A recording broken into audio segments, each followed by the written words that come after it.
Hi friends, welcome back to Geetha hair styles and recipes. మనం ఈరోజు గుత్తి వంకాయ కూర ఎలా వండుకోవాలో నేను చూపిస్తాను. ముందుగా కావాల్సిన పదార్థాలు: ఆనియన్స్, కొబ్బరి, దాల్చిన చెక్క, లవంగాయలు, యాలకులు, పచ్చిమిర్చి, పుదీనా, కొత్తిమీర, టమాటాలు. నెక్స్ట్ అల్లం వెల్లుల్లి పేస్ట్, పసుపు, ఉప్పు, కారం. మేము మసాలా కారం వాడతామండి. ఇవన్నీ కలిపి ముద్దగా చేసుకోవాలి. మనం తర్వాత నెక్స్ట్ ఉల్లిపాయలు విడిగా పట్టుకోండి, టమాటాలు కూడా విడిగా పట్టుకోండి. ఇప్పుడు నేను వంకాయని ఎలా కొయ్యాలో మీకు చూపిస్తాను. ఇలా 4 వైపులా గుత్తు వంకాయలు అయితే బాగుంటాయి. ఇలా 4 వైపులా తీసుకుని మసాలాని బాగా పెట్టాలి. నొక్కి నొక్కి పెడితే బాగుంటుంది. కూర కూడా టేస్ట్ వస్తుంది, విడిపోకుండా ఉంటుంది. మేము చూసాంగా ఎలా పెట్టుకున్నాము. ఇప్పుడు మనం ఒక ప్యాన్ తీసుకుని ఆ ప్యాన్ వేడెక్కే వరకు స్టవ్ వెలిగించుకుని ప్యాన్ వేడెక్కే వరకు ఉంచుకుందాం. ఇప్పుడు తగినంత ఆయిల్ పోసుకుందాం.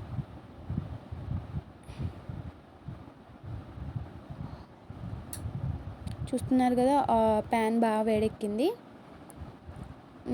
నాకైతే కొంచెం ఆయిల్ అయితే సరిపోద్దని అలా పోసుకున్నాం. మీకు ఎంత కావాలంటే అలా పోసుకోండి. ఇప్పుడు సన్నగా తరుక్కున్న పచ్చిమిరపకాయలు వేసుకోవాలి.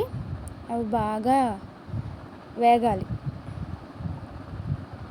అలా బాగా వేగినాక మనం ఇందాక ఉల్లిపాయ పేస్ట్ పట్టుకున్నాం కదా, అది వేసుకోవాలండి.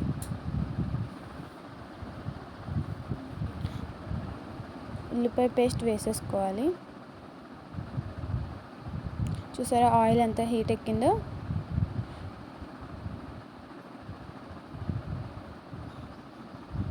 ఇలా మొత్తం వేసేసుకుని దీన్ని కలుపుకుంటూ ఉండాలి. నేనైతే కొంచెం మాదిరిగానే వేసుకున్నాను, మొత్తం పేస్ట్లో అయితే బాగోదని. మీకు కనిపిస్తుంది కదా, ఇలా వేసుకోవాలి. ఇప్పుడు చూసారా ఆయిల్ ఎలా పైకి తేలుతుందో. ఇప్పుడు ఇందాక మనం ముద్దగా చేసుకునే మసాలా మిగిలింది కదండి, అదే వంకాయలో పెట్టినప్పుడు అది కూడా వేసేసుకోవచ్చు, ఏం పర్వాలేదు. ఇప్పుడు నువ్వులు, ఏరుశనగుళ్ళు అవి అంటారు కదా, అవేం అవసరం లేకుండా ఇది కర్ణాటక స్టైల్ అండి. బాగుంటుంది, చాలా బాగుంటుంది. చూడండి, ట్రై చేయండి. ఇలా మొత్తం కలుపుకొని ఇలా ఆయిల్ బాగా పైకి తేలే వరకు ఉడకనివ్వాలి. ఇందాక ఈ మసాలా నేను కారం అవన్నీ వేసి పట్టాను. ఇది మామూలుగా ఎలాగంటే నేను ఎలా మిక్స్ పట్టానంటే దాల్చిన చెక్క, లవంగాయ, యాలకులు, నేను మిరియాలు చూపించలేదండి, మిరియాలు వేసేసి కారం వేసి పెట్టానండి. పెట్టి దాంట్లో పెట్టాలి. నెక్స్ట్ కొంచెం చిటికెడు పసుపు కూడా వేసుకోండి. నెక్స్ట్ మాకు స్పైసీ రాలేదు, అందుకని మేము కారం వేసుకున్నాము. మీకు సరిపడా వేసుకోండి. ఎంత ఒక్కొక్కరు ఒక్కొక్క క్వాంటిటీలో తింటారు కదా, అలాగా. ఈ కాలం పట్టి అన్నీ తగ్గించుకోవాల్సిందే. ఇలా ఉడికిపోతున్నప్పుడు తెలుస్తుంది మనకి. ఇగో ఆయిల్ చూసారు కదా, పైకి తేలుతుంది. ఇప్పుడు మనం ఇందా టమాటా చూపించాను కానీ పేస్ట్ పట్టుకుని అది కూడా మిక్స్ చేసేసుకోవాలి. దీంట్లో బాగా మిక్స్ చేసేసుకోవాలి అన్నీ. గ్రేవీ చూసారు బాగా కనిపిస్తుంది కదా, నూనె పైకి తేలే వరకు ఉడకనివ్వాలి. ఇలా బాగా పైకి తేలే వరకు ఉడకనిచ్చి ఇప్పుడు ఇందాక మనం వంకాయని కట్ చేసుకున్నాం, ఈ ఒక్కోటి పేర్చుకోవాలండి.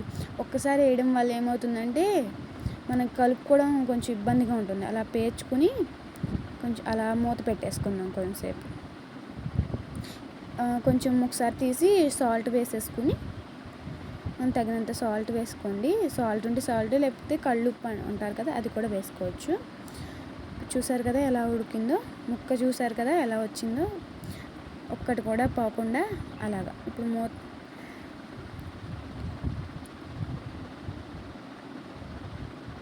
ఇలా మెల్లగా అటు ఇటు కొంచెం మెల్లగా కలుపుకోండి. కొంచెం వాటర్ పోసుకోవచ్చు, నేను ఇక్కడ చూపించలేకపోయాను. మరీ గ్రేవీ ఉంది కదా, అంటే కొంచెం ఉడకాలి కాబట్టి కొంచెం ఒక టీ గ్లాస్ వాటర్ పోసుకోండి. చూసారు కదా ఎలా ఉడుకుతుందో. ఇప్పుడు మనం కొత్తిమీరతో గార్నిష్ చేసేసుకుని స్టవ్ ఆపేయాలి. మీకు నచ్చితే లైక్ అండ్ షేర్ చేసుకోండి.